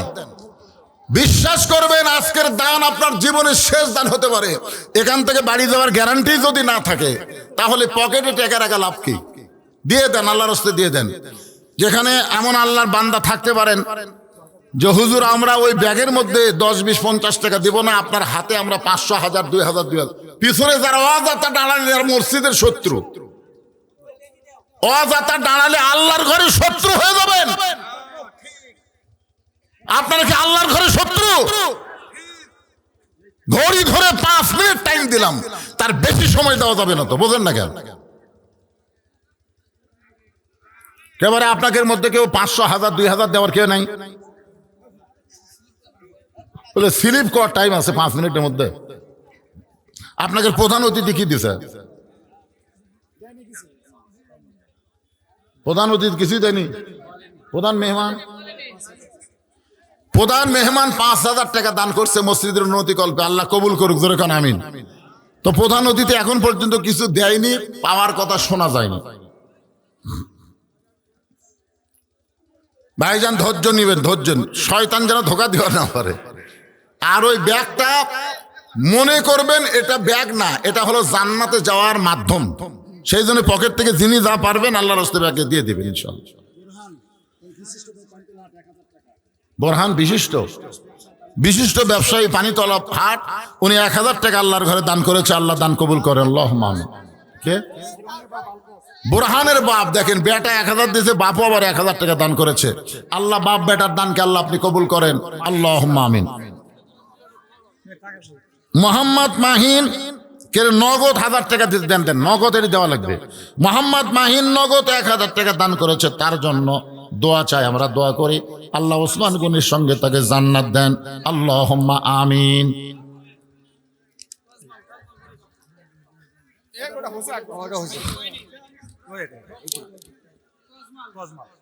মোহাম্মদ জামাল ও তজমাল 500 টাকা দান করছে নগদ, আল্লাহ দানকে কবুল করেন। আল্লাহ হইচই কেন করতেছেন? হইচই সবাই জিকির করেন।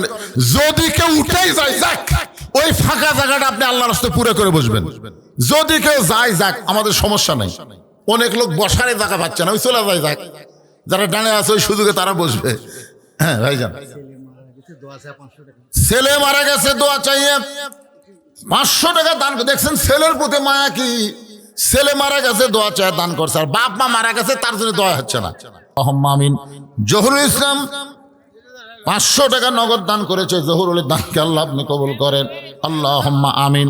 নাম হলো মাসুমা, শিবপুরের মাসুমা। কি দিল এখানে লেখা নাই? 1000 টাকা দান করেছে। মাসুমার দানকে আল্লাহ আপনি কবুল করেন, আল্লাহুম্মা আমিন। সবাই জিকির করেন আর সামনে আসেন, যারা যাচ্ছে চলে যাচ্ছে অসুবিধা নেই, জিকির করেন আর সামনে আসেন। লা ইলাহা ইল্লাল্লাহ। যারা যায় চলে যাক, আপনার সামনে আসেন। লা ইলাহা। শহীদুল ইসলাম 300 টাকা নগদে দান করেছে, আল্লাহ শহীদুলের দানকে আল্লাহ আপনি কবুল করেন, আল্লাহুম্মা আমিন। মোহাম্মদ সোহান শিবপুর 2000 টাকা, মাশাআল্লাহ 2000 টাকা নগদে দান করেছে, আল্লাহ তার দানকে কবুল করেন, আল্লাহুম্মা আমিন। নামি মহান না মোজাম? কোরআন শরীফ একটা, কোরআন শরীফ একটা। মহান নামি মহান না, মহান নাম রাখা যাবে না, মহান নাম রাখা যাবে, অধম রাখা যাবে, অধম। মহান আল্লাহ, মহান কে? হ্যাঁ, 300 টাকা দান করেছে, একটা কোরআন শরীফ বাবদ, আল্লাহ দান কবুল করেন, আল্লাহ। আয়েশা একটা কোরআন শরীফের দাম 300 টাকা, কিভাবে জানলো? এ যাই লিখতেছে একটা কোরআন শরীফ বাবদ 300 টাকা, কোরআন শরীফের দাম 300 টাকাটা কিভাবে জানলো এরা? ও শুনে যাচ্ছে। শেফালি দান করেছে 110 টাকা। মরদ মানুষের গুলো দেন না, খালি মেয়ে মানুষের গুলো দেন, মেয়ে মানুষের সন্দেহ বেশি। টাকা দিনও টেজত গেল কি গেল না, এই জন্য মেয়েদের দান করলে একটু বলা দরকার, বুঝলেন না? জিয়া কি দিয়েছে? 500 টাকা দান করেছে জিয়াউর রহমান নগদ, আল্লাহ দান কবুল করেন, আল্লাহুম্মা আমিন। মুর্শিদা নগদ দান করেছে 100 টাকা, আল্লাহ থাক, এগুলো বলা রাখবেন, এগুলো বলবার গেলে টাইম চলে গেছে। মোহাম্মদ জুনাইদ নগদ 500 টাকা দান করেছে দাদির জন্য, আল্লাহ কবুল করেন, আল্লাহুম্মা আমিন। সোহেল 500 টাকা নগদ দান করেছে, আল্লাহ দান কবুল করেন, আল্লাহুম্মা। এই যে মাঝখানে ফাঁকা হয়ে গেল, আপনারা ফাঁকা করেন না, সামনে আসেন, সামনে আসেন। গেছে চলে গেছে, অসুবিধা কি? আপনারা তো আসেন, আসেন সামনের দিকে চলে আসেন, ভাই আসেন, সবাই আসেন, আল্লাহর রাস্তায় উঠেন, সামনে এসে বসেন। আপনি উঠবেন আর বসবেন, 2 বছর বেদি বেরাম আপনার কাছে আসবে না। আপনারা বলেন এই কোরআনের পাওয়ার নাই? যেই কোরআন সম্পর্কে আল্লাহ বললেন, অনুনাজ্জিলু মিনাল কুরআনি মা হুয়া শিফাউ ওয়া রাহমাতুল লিল মুমিনিন। এই কোরআনকে নাজিল করেছে আল্লাহ মুমিনদের শিফা এবং রহমত স্বরূপ। শিফা মানে রোগ মুক্তি। এই যে আপনি কোরআনকে মহব্বত করে পিছন দিক থেকে সামনে আসলেন, আপনার দেহের মধ্যে যত ব্যাধি ব্যারাম আছে, এই কোরআনকে ভালোবাসার কারণে আল্লাহ সব দূর করে দিবার পারে কি পারে না? এই জনগণ পারে কি পারে না? এই জন্য আপনার সামনে চলে আসেন, অত দূর পিছনে লোক থাকার দরকার নাই, চলে আসেন। এবার চলে আসি মূল আলোচনায়।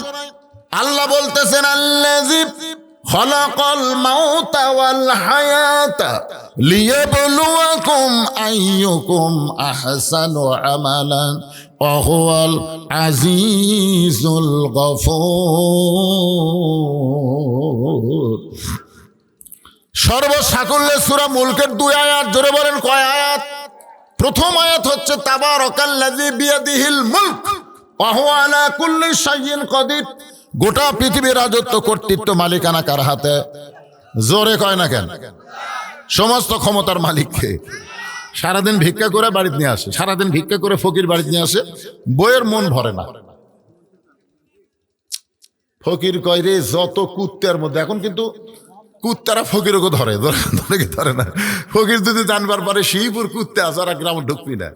এই জন্য গোটা 4-5 কুত্তা গেলে রাস্তার থবেন, একটা ফকিরে ঢুকবি না। আমার এলাকার এক ফকিরের ব্যাগ পর্যন্ত ছেড়ে ফেলে দিয়েছে। কত কষ্ট করে ভিক্ষা করে বাড়িতে আনি, আর বইয়ের মন পায় না। বউ বলে, এ কি, আগামীকাল ভিক্ষা না গেলে তো আর থাকবে না। বউ বলে, স্বামী গো, সাধারণ মানুষের দরজায় ভিক্ষা করেন বলে প্রতিদিন আপনাকে ভিক্ষা করতে হয়। আজকে এমন একজন মানুষের কথা বলবো, সেই মানুষের কাছে যাবেন, এমন ভিক্ষা দেওয়া দিবে 1-8 বছর আর ভিক্ষা করা লাগবে না। ফকির শুনকে বলে, বিবিরে, সেই মানুষটা আবার কে? দরজায় ভিক্ষা করলে 1-8 বছর ভিক্ষা করা লাগবে। বউ বলে, যদি সে দয়া করে তাহলে 1-8 বছর না, সারা জীবনও ভিক্ষা করা নাও লাগতে পারে। স্বামী গামছা মাজাত বান্ধা বলতে, সেই মানুষটা কে রে? যাই এমন ভিক্ষা দেওয়া দিবে আর ভিক্ষা করা লাগবে না। বউ বলতেছে, আপনি বাদশাহ শাহজাহানের নাম শোনেননি? ফকির বলে, শুনছি তো। তার কাছে যাবেন? এলা সাধারণ বাড়িতে কি করবেন? বইয়ের বুদ্ধি শুনে পরদিন বাদশাহ শাহজাহানের রাজ দরবারে গিয়ে দেখে বিশাল একটা দরজা একটা দারোয়ান লাঠি নিয়ে দাঁড়ায় আছে। এতদিন ফকির ভিক্ষা করছে, কিন্তু দারোয়ান দেখেনি। জরিকন কি দেখেনি? কিন্তু আজকে দারোয়ান দেখতেছে, তার হাতে আবার লাঠি। ফকির চিন্তা করে, কি করব? বউ যখন কইছে দরজার দিকে যাই, বইয়ের কথা মতো ফকির যখন দরজার দিকে রওনা দিছে, এমন সময় দারোয়ান লাঠি তুলে বলতে যাই, ফকির, আর 1 ধাপ যদি সামনে আসিস, লাঠি দেখ। ফকির বলতে, ভাইজান, তুমি লাঠি নিয়ে আমারে কি করবা? বলে, এটা বাদশাহ শাহজাহানের রাজ দরবারের দরজা। এই দরজা দিয়ে বাদশাহ শাহজাহানের উজির নাজির মন্ত্রী যারা, বাদশাহ শাহজাহানের খাস মানুষ যারা, তারাই শুধু প্রবেশ করতে পারে। তোর মতন ফকিরের প্রবেশ করার কোনো অধিকার। চিন্তা করে বউ যখন বুদ্ধি দিছে, যাওয়াই লাগবে। এখন কি করবে? আল্লাহ কোরআনে বলেছেন, উদউ ইলা সাবিলি রাব্বিকা বিল হিকমা। ডাইরেক্ট যখন কোনো কিছু না পারবা, তখন হিকমত অবলম্বন করবা। ফকির এক দৌড়ে গিয়া দারোয়ানের 2টা পা খপ করে ধরে বলতে, ভাইজান, তুমিও যা, আমিও তাই।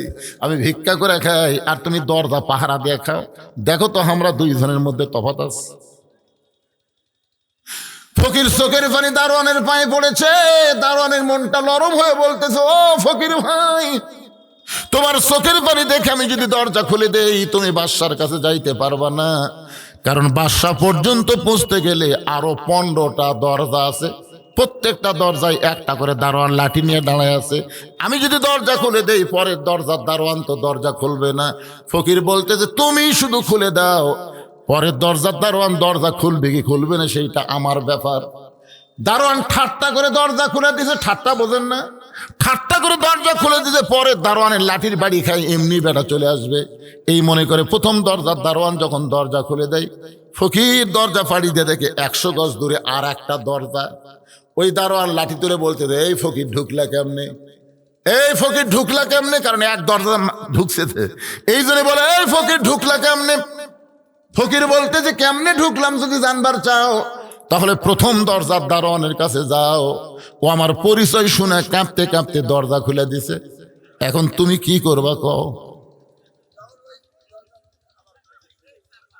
হায় রে, দারোয়ান মনে মনে চিন্তা করে এর যদি পরিচয় না থাকবে তাহলে প্রথম দরজার দারোয়ান দরজা খুললো কেন। প্রথম দরজার দারোয়ান যখন দরজা খুলে দিছে নিশ্চয় এর চেহারা ফকিরের মতন হতে পারে, কিন্তু বেটা আসলে ফকির না, দরজা খুলে দিছে। দ্বিতীয় দরজা খুলে যখন তৃতীয় দরজা একই কায়দায় সমস্ত দরজা খুলে ফকির রাজ দরবারে। ইমাম গাজ্জালী বলেছেন, মৃত্যুর দরজায় ঈমান নিয়ে কেউ যদি আজরাইলের সঙ্গে সাক্ষাৎ করতে পারে, ওই ব্যক্তির কবর বলো, হাসর বলো, মিজান বলো, পুলসিরাত বলো, আর কোনো দরজায় তাকে আটকানো হবে না। মৃত্যুর সময় ঈমান নিয়ে যদি বিদায় নিবার পারে, সরাসরি 8টা জান্নাতের দরজা আল্লাহ খুলে দিবে।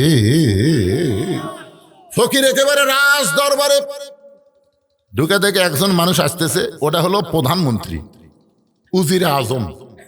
ফকির কাকু চিনে?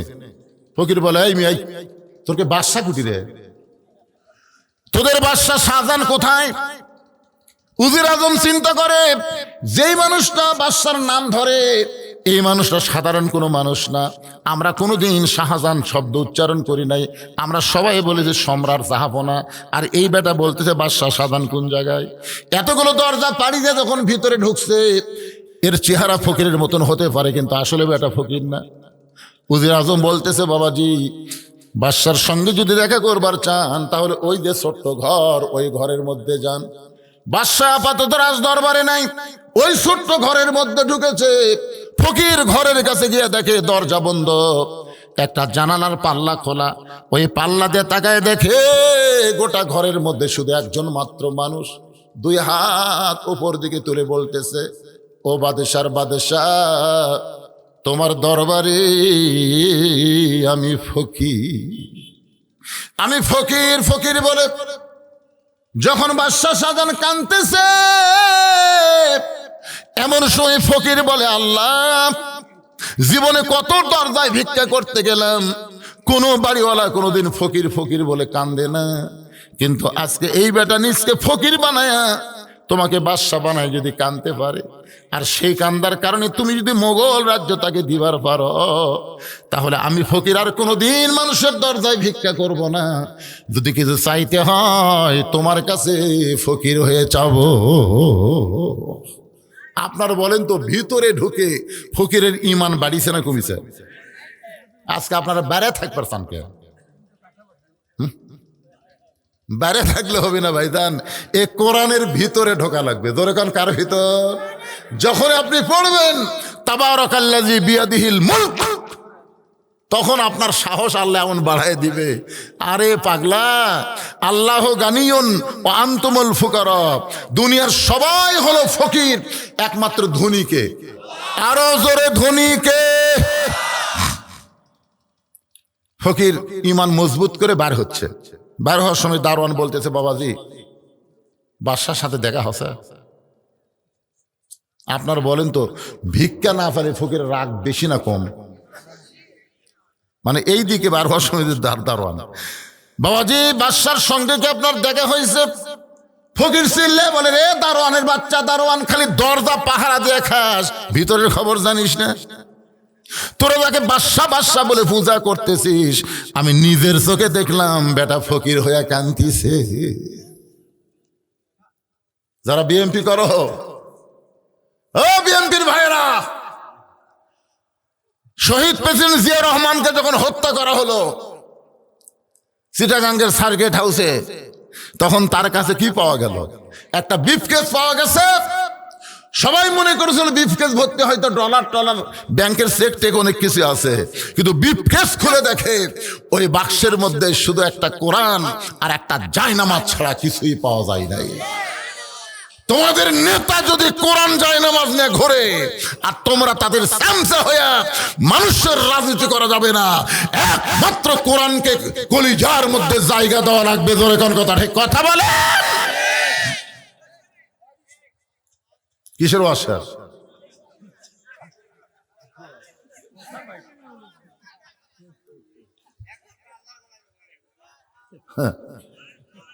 আপনারা কি মনে করতেছেন খালেদা জিয়ার জানাজায় 20 লক্ষ মানুষ কেন হলো? এক মেয়ে পলায়ে গেল, আর একজন বিদায় নেওয়ার পরে 20 লাখ মানুষ তার জানাজায় হলো।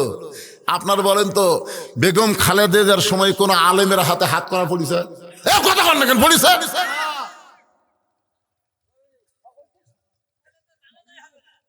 হ্যাঁ, ওলা ফতোয়া পরে দেন, আমি যেটা আগে বলি সেটা কর। মহিলা মানুষের বলে জানাবেন ফাতেমা নাকি এটা? এটা খালেদা। এটি ফাতেমারও আজ এসে খালেদার কাছে ঢুকালে হবে না তো। আমি যেটা আপনাদের বুঝাবার চাচ্ছি, আল্লাহর কোরআনের সঙ্গে সম্পর্ক রাখলে তার সম্মান কম না বেশি? একই গাছের কাঠ দিয়ে 3টা জিনিস বানাইছে, একটা হলো খাট, একটা হলো সোফা, আর একটা হলো রেহাল। গাছ কিন্তু একটা জিনিস বানাচ্ছে 3টা। আপনার বলেন তো 3টার মধ্যে দাম বেশি কার? কি জন্যে? খাটের সাথে মানুষের সম্পর্ক, সোফার সাথে মানুষের সম্পর্ক, আর রেহালের সঙ্গে আল্লাহর কোরআনের সম্পর্ক। তাহলে একটা রেহাল যদি কোরআনের সঙ্গে সম্পর্ক রাখার কারণে দামি হয়ে যায়, আমরা যারা এখানে বসে আছি ভাইজান, আল্লাহর এই কোরআনের সাথে আমাদের সম্পর্ক রাখার দরকার আছে না নাই? সে আল্লাহ বলতেছেন তাবারাকাল্লাযী বিয়াদিহিল মুলক। একটু খেয়াল করেন, দারোয়ানের বাচ্চা দারোয়ান, খালি দরজা পাহাড়ে দেখাস, ভিতরের খবর জানিস না। তোরা যাকে বাদশা বাদশা বলে পূজা করতেছিস, আমি নিজের চোখে দেখলাম ফকির হয়ে কাঁদতিছে। দারোয়ান আরো দারোয়ানে ডাকতেছে, খামাখা দরজা পাহাড়া দিয়ে লাভ কি? আমি ভিতরে আমাকে ধোকা দিয়ে মৌলবাদী রাজাকার জিএমবি ঢুকছে রে। দেখছেন ওরকম ধোকা দিয়ে কে ঢুকছে? আজকে অনেক নেতারা বলতেছে আমাকে ধোকা দিয়ে একদল আল্লাহর কোরআন নিয়ে সংসদ যাবার চাই। আমরা ধোকা দিচ্ছি না ভাই, আমরাই হক কথা বলতেছি। জোরে কথা কর না কেন, কথা কর না কেন? এই দারোয়ান সব দারোয়ান রাখতেছে, খামাকা দরজা পাহারা দিয়ে লাভ কি রে?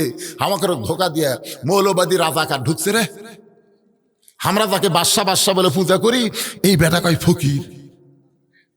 সমস্ত দারোয়ান একত্র হয়ে কেউ ফকিরকে কিল মারে, কেউ ঘুষি মারে। ফকির বলে যতই মারে, যতই মার, নিজের চোখে দেখা জিনিস মিথ্যা বলা যাবে না। আমরা নিজের চোখে দেখেছি সমস্ত ক্ষমতার মালিককে, আমাদেরকে ধোকা দেওয়া যাবে না। জোরে কোন কথা, ঠিক কিনা? নিজের চোখে আমরা দেখলাম তাবারাকাল্লাযী বিয়াদিহিল মুলক ওয়া হুয়া আলা কুল্লি শাইইন কদির। আমি নিজের চোখে দেখেছি, আপনাদেরকেও দেখাইতেছি। আমাকে ধোকা দিয়ে লাভ হবে? ফকির বলে মার, মারতে মারতে আমাকে শেষ করে দে। নিজের চোখে দেখা জিনিস মিথ্যা বলা যাবে না। এমন সময় বাদশা শাহজাহানের আসরের নামাজ শেষ করে মসজিদ থেকে বের হয়ে বলে, রে দারোয়ানেরা, সব দরজা বাদ দিয়া ভিতরের দরজায় কারে মারতেছো, কেন মারতেছো? দারোয়ানের নেতা বলতেছে, জাহাপনা, আমরা শুধু মারতেছি, আপনি শুনলে তো মেরেই ফেলবেন। আমরা খালি মারতেছি, আর আপনি শুনলে? বাদশা শাহজাহান কয়, কি কইছে? বলে, এই বেটা মৌলবাদী বলতেছে আপনি নাকি ফকির। আমরা এতদিন ধরে জানি আপনি হলেন বাদশা, আর এই বেটা কয় ফকির। বাদশা শাহজাহান দৌড়ে এসে টুটি চাপা ধরছে, এই তুই জানিস না, তুই জানিস না মোগল সম্রাট শাহজাহান, তুই জানিস না? ওটাই তো জানি, ওটাই তো এতদিন জানি, কিন্তু আজকে কি দেখলাম? এতদিন তো এটাই জানি, কিন্তু আজকে কি দেখলাম? বাদশাহ শাহজাহান বলে কি দেখছো? বলে ওই যে ঘরত, ওই ঘর জানলা দেখি দেখনো। আপনার মতো একটা মানুষ এভাবে দুই হাত তুলে কান দিচ্ছে আর বলতেছে, ও বাদশার বাদশাহ, তোমার দরবারে আমি ফকির। সঙ্গে সঙ্গে বাদশাহ শাহজাহানের দুইটা হাত থর থর করে কাঁপতেছে। সমস্ত দরওয়ান বলে, জাহাপনা, এই ফকির কি শোনালো, যেইটা শোনার পরে আপনার দুইটা হাতের মধ্যে কম্পন ধরে গেল। বাদশাহ শাহজাহান বলে, দারোয়ান রে, ফকির যা বলেছে সত্য বলেছে, ফকির যা বলেছে সত্য বলেছে। আসলে আমরা নামাজের মধ্যে থাকি যতক্ষণ, ফকির সাজি ততক্ষণ। নামাজ থেকে যখন বাইরে যাই তখন নামাজের মধ্যে কি করলাম ওই কথাগুলো আর আমাদের মনেই নাই। এই জন্য ভাইজান, আমরা তো নামাজ পড়তেছি কোরআন শরীফের, শোনেন, কোরআন শরীফের একটা জায়গায়ও নামাজ পড়ার কথা নাই। আমার এলাকার এক ভণ্ড এক মুয়াজ্জিনের কাছে, তুই যতই নামাজ পড় লাভ হবি না, কোরআন শরীফের মধ্যে নামাজের কথাই নাই রে। আর তুই খালি নামাজ পড়িস আজান দেশ, তুই মানুষের ঘুম ভাঙ্গা দেশ। মুয়াজ্জিন আমাকে কয়, হুজুর এই সারা ভণ্ড কয় কোরআনে বলে নামাজ নাই, কোরআনেও নাই হাদিসে নাই। ঠিক আছে, হুজুর কোরআনে নামাজ হাদিসে নামাজের কথা আর নাই রে পাগল। আল্লাহ কোরআনে নামাজ না বলে সালাত করছে, তুই কি করছিস? হাই আল্লাহ সালাত করছিস না? হয় এ বাবা, এই তোমরা উঠলে কেন? তোমরা কি মনে করো এই কথাগুলো শোনা লাগবে পাগলা? তোর কে জন্যই তো আজ রে, তোমাকে জন্যই তো আজ হচ্ছে পাগলা। আইয়ুকুম আহসানু আমালা, এইটার উপরে কথা হচ্ছে, একটু খেয়াল করে শোনেন। বিরক্ত হচ্ছেন? আমি শেষের দিকে নিয়ে আইছি ভাই, জানেন, একটু শেষের দিকে। এই মূল্যবান কথা, শেষে যে কথা হয়, এই কথাগুলোকে বোঝানোর জন্য ব্যাখ্যার শেষ পর্যায়ে আপনাদের একটু খেয়াল করা লাগবে। মসজিদের মধ্যে যতক্ষণ আমরা ভালো থাকি ততক্ষণ, আপনাদের এই গ্রামের মধ্যে আওয়ামী লীগ আছে না নাই? এই গ্রামের মধ্যে বিএনপি আছে না নাই? জামাত আছে না নাই? তাবলিগ আছে না নাই? আপনার বলেন তো, প্রত্যেক দলের জন্য এক একটা মসজিদ, না সব দলের এক মসজিদ?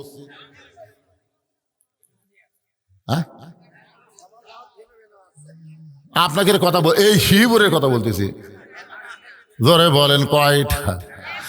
আওয়ামী লীগের মধ্যে যারা নামাজ পড়ে, বিএনপির মধ্যে যারা নামাজ পড়ে, তাবলিগ যারা নামাজ পড়ে, জামাত ইসলাম যারা নামাজ পড়ে, আজান দেওয়ার পরে তারা সবাই কোথায় যায়? মসজিদে যায়। আপনারা বলেন তো, আওয়ামী লীগের জন্য যে দোয়া, বিএনপির জন্য কি একই দোয়া? সবাই এক দোয়া পড়ে মসজিদের মধ্যে ঢুকে, আগে সামনে কাতার পুরা করে, দ্বিতীয় কাতার, তৃতীয় কাতার, এইভাবে পুরা করে। এখন মসজিদের কাতার করবার যায়, দেখে গেছে আওয়ামী লীগ, বিএনপি আর জামাত, বুঝলেন, এরা তিনজন আবার এক জায়গায়, মানে আওয়ামী লীগ, বিএনপি, জামাত। আমার বাবা কি রে, আরো যেগুলো আছে সেগুলো বলতেছি, মনে করেন, ধরেন আওয়ামী লীগ, বিএনপি, জামাত, জাতীয় পার্টি, তাবলিগ, সব মিলে এক কাতার হচ্ছে। জোরে কোন কয় কাতার? কিন্তু ইমামের বইয়ের অসুখ, ইমাম বউক লেগেছে হাসপাতালে। এখন সামনে যাবি কে? এখন সামনে কে যাবি এই নিয়ে চিন্তা হচ্ছে। আওয়ামী লীগ বলতেছে সামনে কে যাইবারে, মানে আওয়ামী লীগ, জাতীয় পার্টি, বিএনপি, জামাত, সামনে কে যাবি? তখন কিছুক্ষণ নামাজের সময় যেন হয়ে গেছে, ঘড়ি দেখতেছে 1 মিনিট পার হয়ে যাচ্ছে, তখন আওয়ামী লীগ বলতেছে, এই জামাত তুই সামনে যা।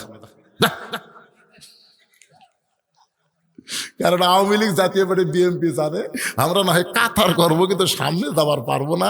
সামনে যাবার একটাই দল, কেন জোরে কর, কথা জোরে কর না কেন?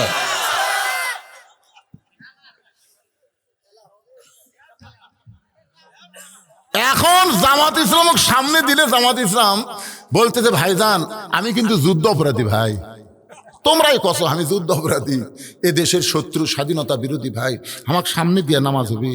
তখন বলতেছে, পাগলা, ওই কথাগুলা বাইরের কথা, তুই যে কথা বলতেছি এই কথাগুলো বাহিরের কথা, ভিতরের কথা। আমরা সবাই ভাই ভাই, আমরা একসাথে জামাত করতে চাই। ও বাবা, ভালো জায়গা তোমরা জামাত করবে, আর বাইরে এসে তোমরা কি এই জন্য আল্লাহ বলেছেন উদখুলু ফিস সিলমি কাফা, পুরোপুরি ভাবে ইসলামের মধ্যে ঢুকতে হবে, বাইরে থাকা যাবে না। আমার কথা কি বুঝতেছেন? বাইরে থাকা যাবে? ফকির ফকির বাদশাহ ফকির দেখছে কি বাইরে থাকে না ভিতরে ঢুকে? আজকে এই কোরআনের ভিতরে আসেন, ইসলামের ভিতরে আসেন, ইসলামকে নিয়ে কোরআনকে নিয়ে জায়গা মতো যাওয়ার চেষ্টা করেন। ইনশাআল্লাহ এই বাংলাদেশ এরকম থাকবে না, একদিন একটা নতুন সুন্দর বাংলাদেশ আমরা পেয়ে যাব। ধরে কোন কথা ঠিক কিনা? সারা জীবন শুধু কোরআনের ওয়াজ শুনবো না, বাস্তবে আল্লাহর কোরআনকে গ্রহণ করে কোরআনের বিজয় আমরা দেখতে চাই। কারা কারা দেখতে চান দুই হাত তুলে আমার আল্লাহকে দেখান। লিল্লাহি তাকবীর।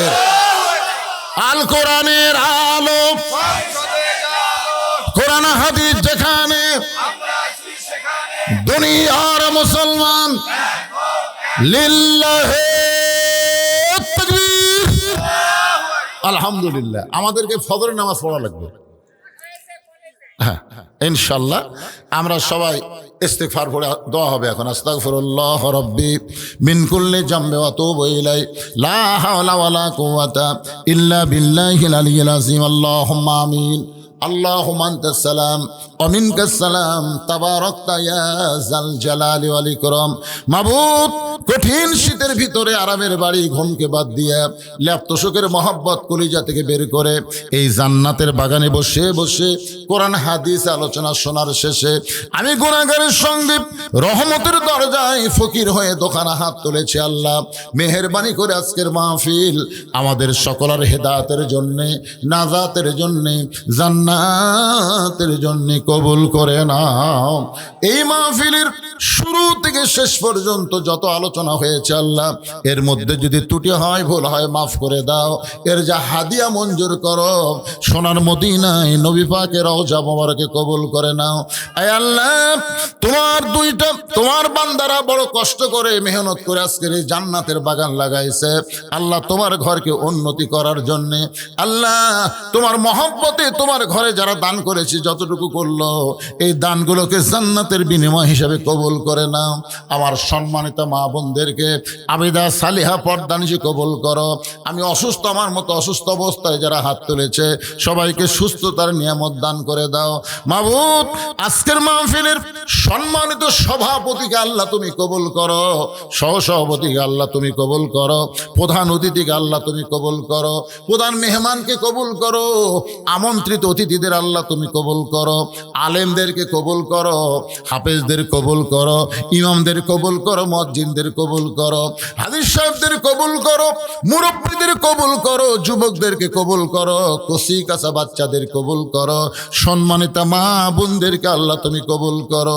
শুধু কোরআন শুনবো না, বাস্তবে বাংলাদেশে আমরা কোরআনকে দেখতে চাই, এমন একটা পরিবেশ, সুন্দর আমল আমাদেরকে করার তৌফিক দিয়া দিও আল্লাহ। আমি গুনাহগার বলে দোয়া ফিরা দিও না আল্লাহ। এতগুলো মানুষের মধ্যে যার দুই কারাত পছন্দ হয়, সেই দুইটা হাতের ওসিলায় আজকের মাহফিলকে কবুল করো। মসজিদ কমিটির সভাপতি, মসজিদ কমিটির সহসভাপতি, মসজিদ কমিটির সেক্রেটারি, মসজিদের ক্যাশিয়ার, মসজিদের ইমাম, মসজিদের খতিব, মসজিদের মুয়াজ্জিন, মসজিদের মুসল্লি, সকলকেই আল্লাহ তুমি কবুল করে মৃত্যুর সময় আমাদের জবানে তুমি জারি করে দিও লা ইলাহা ইল্লাল্লাহু মুহাম্মাদুর রাসূলুল্লাহ সাল্লাল্লাহু আলাইহি সাল্লাম। আসসালামু আলাইকুম ওয়া রাহমাতুল্লাহি ওয়া বারাকাতুহু।